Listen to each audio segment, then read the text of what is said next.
अस्सलाम वालेकुम दोस्तों हम इस वीडियो में सलाहुद्दीन के सीज़न 2 पर बात करने वाले हैं।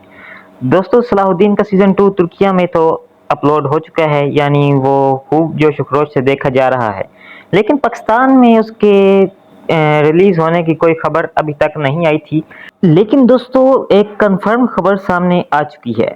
दोस्तों मुझे वीडियो बनाने में कुछ वक्त लग गया, हालांकि मैंने 3-4 दिन पहले ही आपको ये खबर दे दी थी, लेकिन मेरी कुछ मसरूफियात थी, मुझे कुछ काम करना पड़ गया था, इस वजह से ये मैं आपको पहले नहीं बता सका, तो इसके लिए माजरत चाहता हूँ।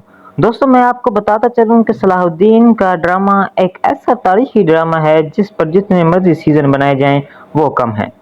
सलाहुद्दीन की तारीख वाक़यात से भरी पड़ी है। इसके ऐसे-ऐसे वाक़यात हैं कि जिसे बंदा सुनकर ही हैरान रह जाता है। वैसे तो सलाहुद्दीन ड्रामे के जितने मर्ज़ी सीज़न बना दिए जाएँ, वो कम है, क्योंकि एक-एक वाक़यात पर एक-एक सीज़न बनाया जा सकता है। लेकिन दोस्तों कुछ ऐसे इदारे हैं जो कि सलाहुद्दीन को ज़्यादा चलने नहीं दे रहे। इस वजह से इसकी कहानी को 2 सीज़न में ही लपेटने का मंसूबा बनाया गया है।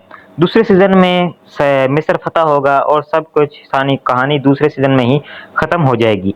पहले सीज़न 3 की खबरें भी आ रही थी कि सीज़न 3 भी आएगा, लेकिन दोस्तों इसकी कोई कन्फर्म खबर नहीं है। जिस वक्त कन्फर्म खबर आएगी मैं आपको बताऊंगा। तो दोस्तों मैं आपको बता रहा था कि सलाहुद्दीन का सीज़न 2 पाकिस्तान में किस वक्त रिलीज़ किया जाएगा। तो दोस्तों आपको ये खबर देता चलूँ कि सितंबर के शुरू में या फिर अगस्त के एंड पे सलाहुद्दीन का सीज़न 2 पाकिस्तान में रिलीज़ कर दिया जाएगा, और इसकी डबिंग पर और इसके बाकी चीज़ों पर बहुत ज़्यादा गौर किया जा रहा है। दोस्तों आपको सलाहुद्दीन का ड्रामा कैसे लगता है और आप इसके अलावा कौन सा ड्रामा देखते हैं, वो मुझे कमेंट बॉक्स में लाजमी लिखिएगा।